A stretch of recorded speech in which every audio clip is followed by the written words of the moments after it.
You may be seated.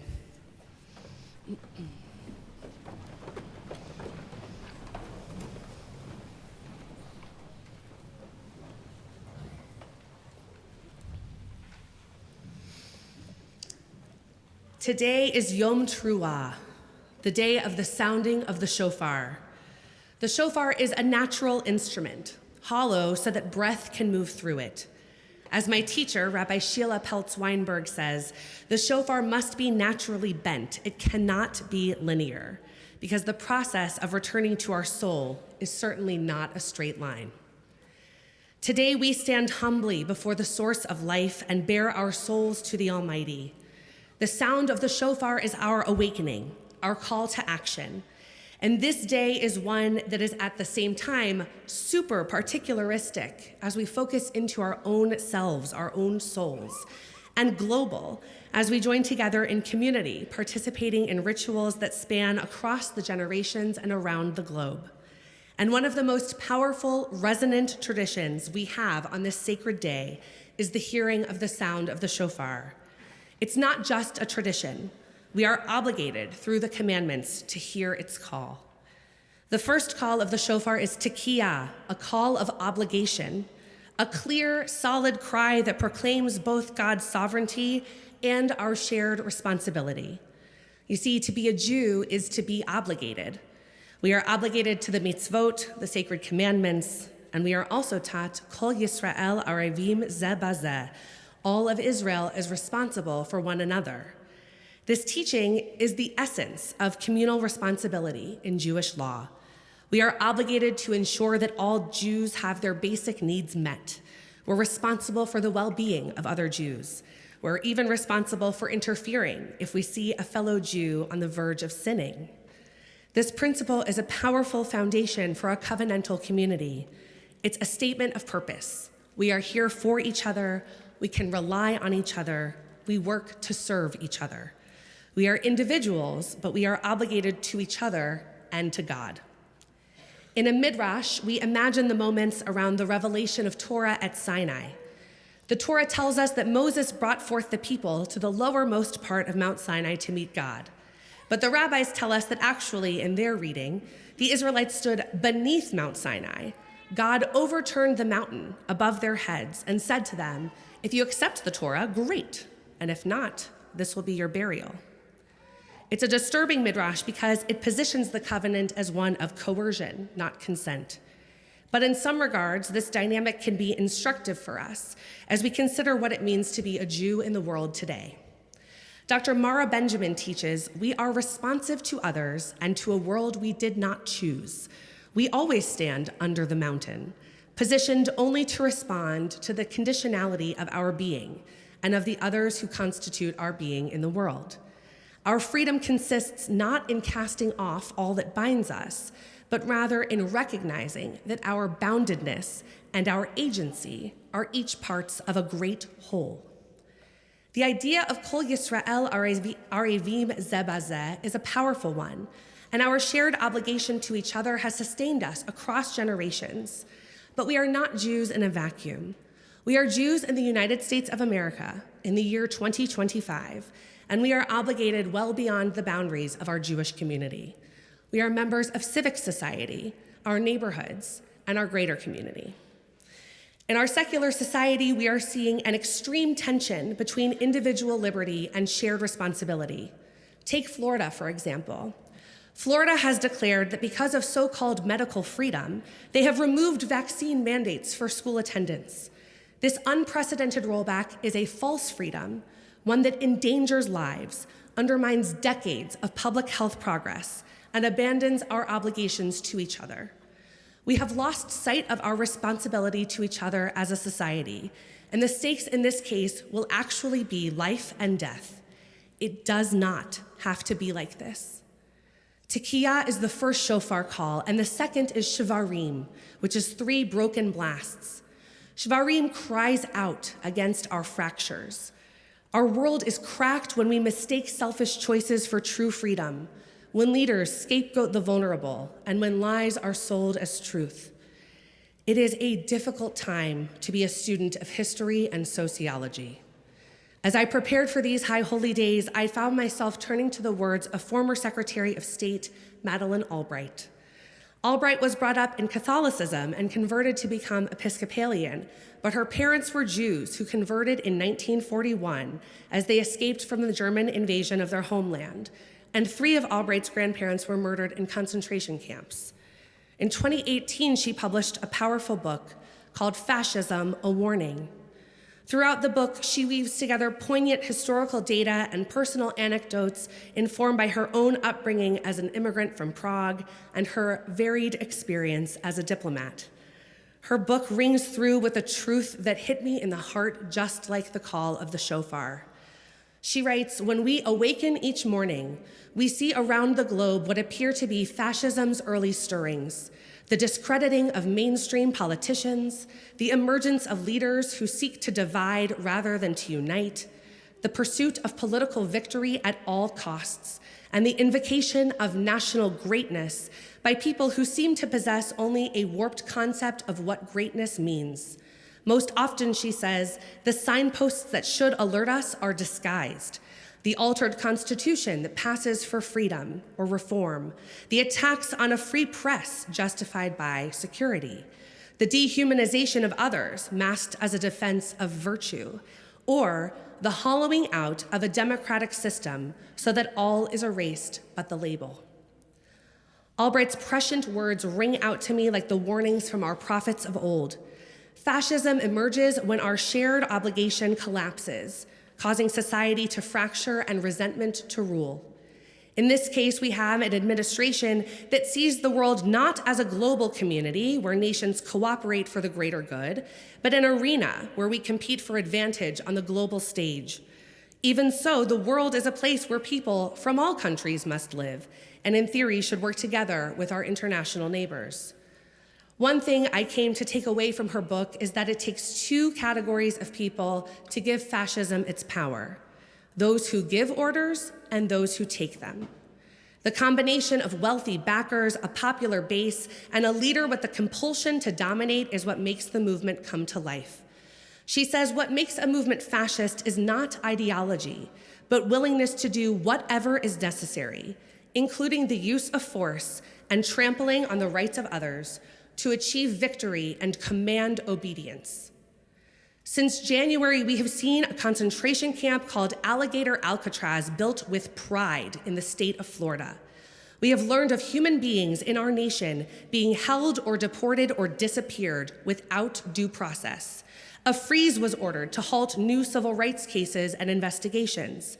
Diversity, equity, and inclusion initiatives and protections for certain at-risk groups, like people who are transgender, have been largely rolled back. Additionally, in a move normalizing soldiers on the streets of U.S. cities, the National Guard has been deployed to Los Angeles and Washington, D.C., and troops are expected in Memphis in the days to come.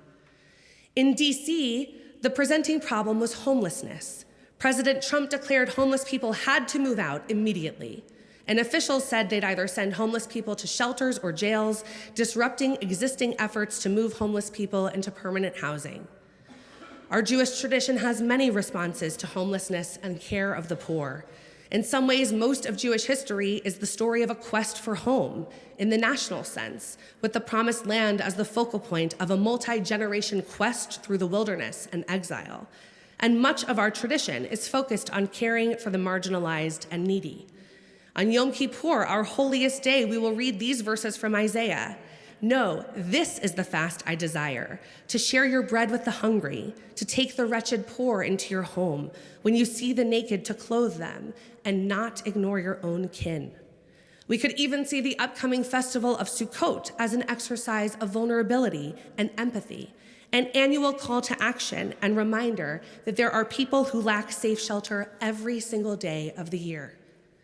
With the deployment of the National Guard in Washington, D.C., seemingly as a response to homelessness, we know that people who are homeless are not more likely to be treated with dignity or to be provided with safe and sustainable housing. This administration has already showed us they prefer a concentration camp model to due process. So now, rather than activate federal funding to provide safe shelter and systemic relief for the challenges that lead to homelessness, our federal government is instead fear-mongering and manipulating a crisis to justify violating democratic processes and separation of powers. Despite so many violations, there does not seem to be a limit yet as to what this administration will be allowed to do. Entire populations are being dehumanized, and we sit idly by. It's easy to feel like our hands are tied. How much can any one of us do?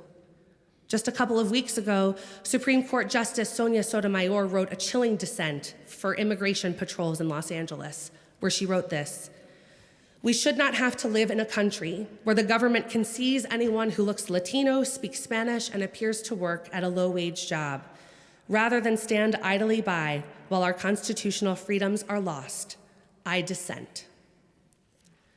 When arguing that every age has its own fascism, Italian writer and Holocaust survivor Primo Levi said that the critical point can be reached not just through the terror of police intimidation, but by denying and distorting information, by undermining systems of justice, by paralyzing the education system, and by spreading in a myriad subtle ways nostalgia for a world where order reigned.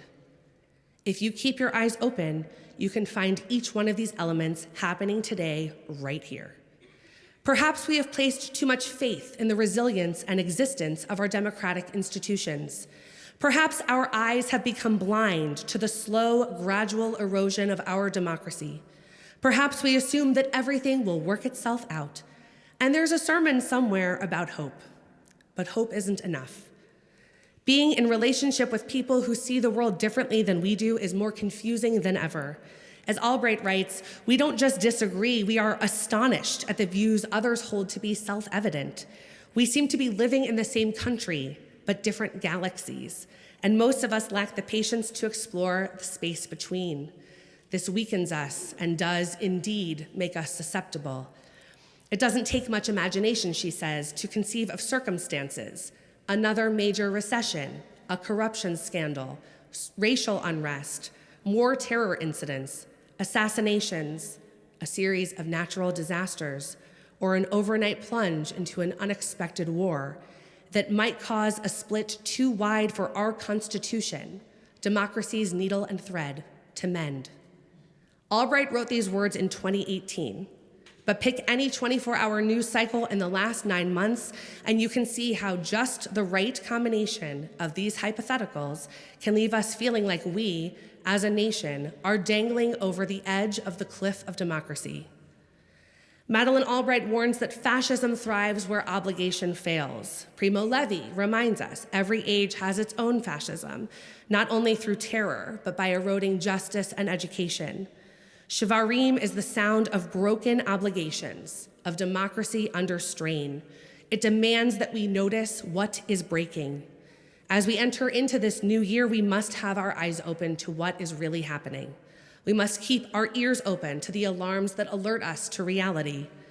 And after Shvarim comes Teruah, 9 sharp, urgent blasts that rattle us awake. Teruah is the alarm, the sound that rouses us from complacency. Teruah insists, act now. Freedom must be defended. Lies must be exposed. The survival of our democracy and our civil society depends on it. Harry Truman said fascism did not die with Mussolini. Hitler is finished, but the seeds spread by his disordered mind have firm root in too many fanatical brains.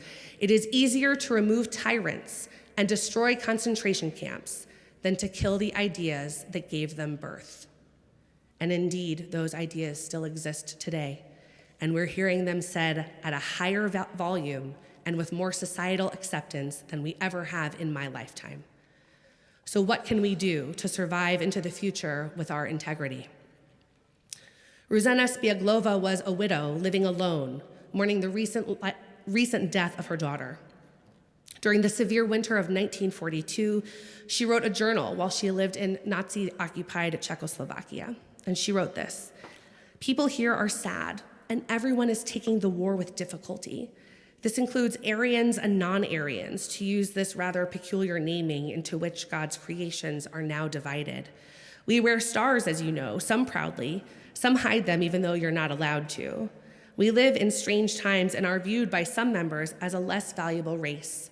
When God enlightens our brains and we understand that we are all equal before God, it will be better. In the face of true challenge, Ruzena's journal demonstrates the capacity she had as a human being with empathy. She reflected her conviction that human beings are of equal worth simply by existing. She showed generosity of spirit. As Albright says, this caring about others and about the proposition that we are all created equal is the single most effective antidote to the self-centered moral numbness that allows fascism to thrive.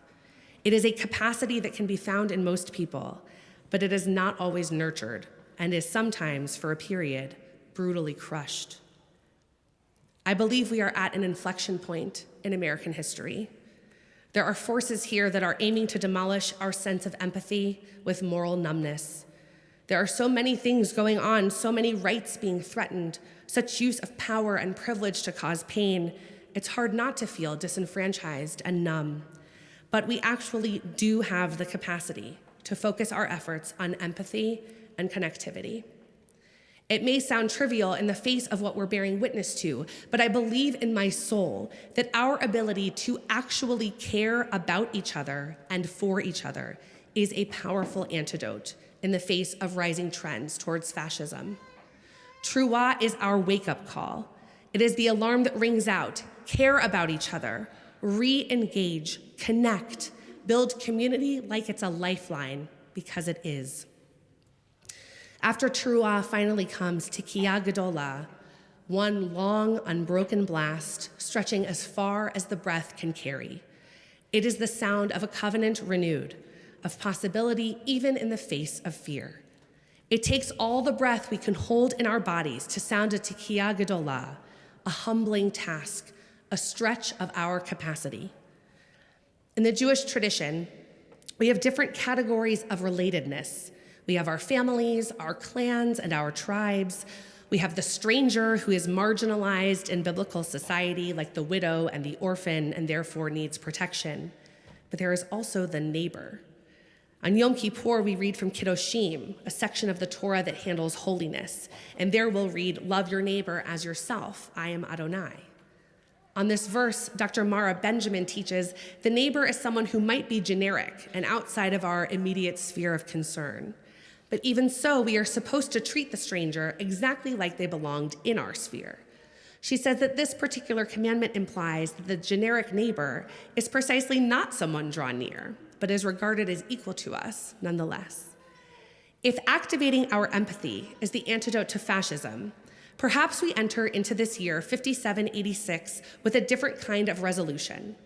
What if we resolve to see every human being not as a stranger, but as our neighbor?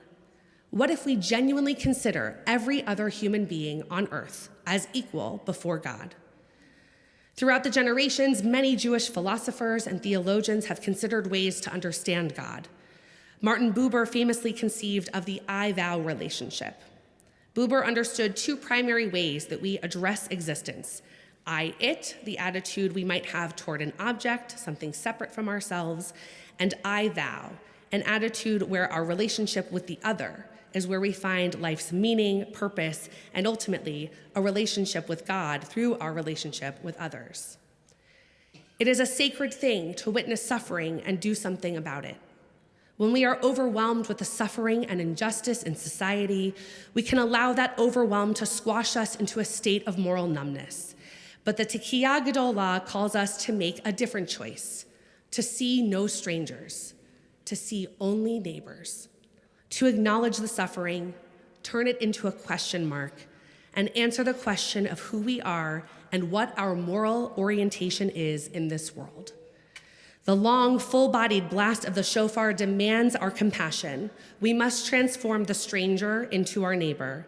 We must take a long breath of determination and hold close the vision of this year, this fresh start. Tekiah Gedolah holds before us the vision of a society of care, not fear, of truth, not lies, of obligation to each other, not fascism. The sounds of the shofar are not just ancient echoes, nor are they just tradition.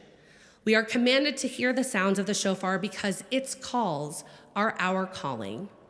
Tikiyah is our call to covenant and obligation. Shivarim is the sound of fracture and warning. Truah is the alarm that will not let us sit idly by through the unraveling of democracy and the rise of cruelty. And Tikiyah Gedolah is the long, defiant breath that proclaims another, better world is possible.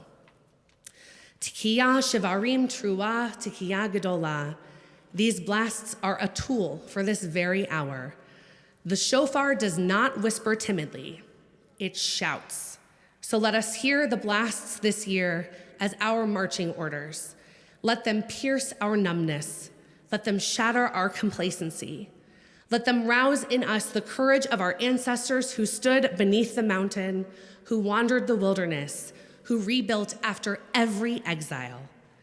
And when we sound the Tikiyah Gedolah, may it not be just one long note of ritual, but the declaration of a people who will not bow to fear, who will not let lies win, who will not abandon our neighbors. May its cry be our cry, a cry of obligation embraced, of empathy activated, of justice pursued with every breath we have. Amen.